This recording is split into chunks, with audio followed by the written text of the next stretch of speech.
Nyongera maaso n'okulamusaako gwe mukwano gwange yonna gy'osinza okuba ng'otuwuliriza kutegeeza nti nno okola kyamaanyi nnyo okwekuumira ku mayengo gano aga UG Updates TV. Mukwano gwange watandika kuba ng'osubscribinga nkutegeeza genda maaso subscribinge. Naye kati wenjogerera agaakagwawo Pulezidenti wa National Unity Platform Robert Kyagulanyi Ssentamu amanyikiddwa nga Bobi Wine ayolekedde mu kiteezi. Ku mukwano gwange ali yampuliriza. Wabula mikwano gyange mmwe abali emitala w'amayanja abali Saudi Arabia, Qatar, Oman, Dubai, USA, Qatar, Canada, nyongera maaso n'obbakulisaayo nnyo okubanga mwekuumira ku mayengo gano aga UG Updates TV. Mwebale kukazanya, mwebale kubeera eyo ne muyamba eggwanga, mwebale kubeera eyo baganda bange ne mujja eno ne mukulaakulanya eggwanga lyammwe. Nyongera maaso n'okwanirizaako ku UG Updates TV yonna gy'osinza okuba ng'otuwuliriza kutegeeza gwatandika kuba ng'osubscribinga genda maaso subscribinge. Oluvannyuma lw'okuva e Kayunga sitwaga ebaddewo eyo e Kayunga twabibaleetedde mwabirabye oba nga tova ku UG Updates TV. Kaakati Robert Kyagulanyi Ssentamu Pulezidenti wa National Unity Platform, Pulezidenti w'abantu omulonde ayolekedde e Kayunga, ayolekedde mu kiteezi. Jjukira bino ebyagwawo mu kiteezi okubanga kasasiro yabuutikira abantu bangi batokomoka, abantu bangi obulamu bwabwe bwagenda, properties nnyingi nnyo, ebizimbe by'abantu byonna bingi byatotomoka mu kasasiro oyo. Kakati bino bwe byagenda okugwawo Pulezidenti Robert Kyagulanyi Ssentamu yali tali mu ggwanga, yali agenze ku ttuwa ye ebunaayira emitala w'amayanja gye yali agenze okutalagga e Canada mu North America, eyo gye yamala ebbanga eryekulungutulako eryali liwerako. Bino byonna byagenda okugwawo tebyamusanga mu ggwanga erya Uganda. Era buli muntu abadde yeebuuza nga Pulezidenti Robert Kyagulanyi Ssentamu terabikangako ku field, terabikangako ng'agenda awubeyo olubu lw'ekigere eri mu kiteezi okulambula ku bantu abaafuna obuvune abakyali mu maziga n'essaawa za kakati, kubanga enkumi n'enkumi z'abantu zaatutomoka. Obulamu bw'abantu obuli mu nkumi n'enkumi bwe bwalusuulamu akaba mu biseera ebyo. Naye nga kino kyava butapulaningira ggwanga bulungi, kyava mu kuteeka bajeti ne bavugirira ssente nnyingi mu bajeti mu bintu ebitagasa ggwanga, ne baleka eggwanga lino ebintu ebyandiyambye abantu ne batabiteekamu ssente. Jjukira nti nno mu kugwawo kuno nkujjukizaamu ensonga eno yagenda okugwawo nga KCCA baagiwandiikira dda lipooti nti ensonga y'omu kiteezi esaanidde ekolebweko oba ekifo kino kisaanidde okuba nga kikyusibwa. Kitegeerekeka nti nno okuva mu 1992 bwe baatandika okuba nga bayiwa kasasiro mu kiteezi,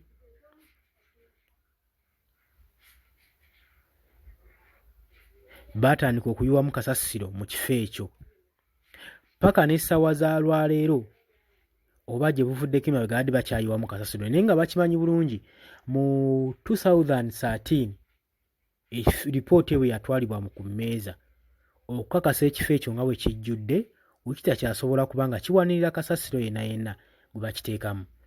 Jjukira tracks zonna okuva mu divisions ezikola Kampala zaali ziyibwa mu kifo ekyo ekya kiteezi.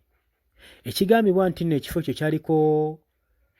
kyaliko acres 32.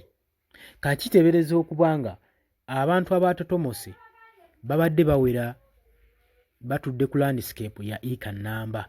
Kati teeberezaamu abantu abaaluzinga obulamu bwabwe, teeberezaamu mayumba ameka agayinza okutuula ku acre ennamba. Yoyo kasasiro. Kasasiro watuuka okutuuma n'akola olusozi, kitegeeza oyo kasasiro aba mungi nnyo.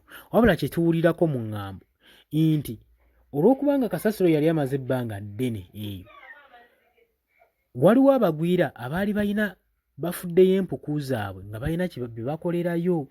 Era tuteebereza nti nno okutotomoka kwa kasasiro ono tekwali nti yali nakyo disaster, nga bwe tuteebereza okuba bateeka okuba nga waliwo ensonga eri munda gye basirikidde. Kakati okwerumaŋŋana kubadde kukyagenda mu maaso nga tebannasalawo wa kasasiro gy'agenda okuba nga atwalibwa. Baadde baleeta ekirowoozo ky'omutwala enkumba ne kidinaayingibwa. Kaakati gye buvuddeko baasazeewo nti agenda kuba atwalibwa mu disitulikiti ey'e Mukono ssaako ne mu Nansana municipality gy'agenda okuba nga ayiibwa. Kitegeeza nti no bitwaka byonna ebibadde biyiibwa mu Kiteezi bigenda kuba nga bikyusa obwanga bire nga bibutunuza eri mu Kiteezi gye bagenda otandika okuyiwa gabbigeezi yenayena kasasiro yenayena gwe bakuŋŋaanyiriza mu kibuga Kampala. KCCA yavaayo n'egamba nti lipooti yesi twagifuna naye twabula fund esobola okuba nga ekyusa ekifo ekyo. Nti baali beetaaga ssente eziwererako ddala okusobola okutegeka ekifo ekipya kye baali bagenda okuba nga bayiwamu kasasiro eri e Mukono gye baali babawadde. Kaakati ensonga ezo jjukira zaali mu mwaka gwa 2013. Okuva olwo ne basirika nga tewali mpaawo kikolebwa paka obulamu bw'abantu bwe bamaze okukasuulamu akaba bwe bwatokomose ne bavaayo ne bagamba nti nno kaakati tuli beetegeefu kati olwo ssente zaalabise esobola okukyusa ekifo basobole okuba nga bafuna mu kifo ekirala ow'okuyiwa gabbigeezi kasasiro. Naye ng'ajjukira eno sayiti ebadde esibwamu kasasiro wano mu Kiteezi. Gavumenti yavaayo n'egamba n'edduulira abantu b'omu Kiteezi n'egamba tegenda kompasetinga muntu n'omu olw'ensonga nti bo baabasonyiwa dda olw'okubanga tebamanyi baabawalukisa kusenda wali ne kasasiro. Jjukira nti nno wabaddewo abatuuze abaliraanyeewo era waliwo abataakusiddwa. Bano gavumenti yavuddeyo n'egamba nti balina okusegula okumigratinga okuva mu kifo ekyo olw'ensonga nti nno tebasaanidde kubeera mu kifo ng'ekyo. Bano nno baasangibwa abatuuze bano balina ettaka lyabwe okuliraana we baali basuula kasasiro ku sayiti eyo. Naye olw'okuba baatuuka ekiseera kiwanvu nagambye okuva mu 1992 nga bayiwawo kasasiro. Kasasiro gwe baadde bayiwa ku acres 32 yatuuka ekiseera n'afulaadinga n'atandika okuba nga okipayinga ku sayidi emu ebeerako abatuuze n'egenda ng'eranda mpola mpola. Oba okitegeera kakitegeeza nti yalandiramu n'aliiramu ettaka ly'abatuuze. Kati gavumenti weevaayo n'egamba nti nno temusaanidde kubeeraawo okuba muliraanye kasasiro.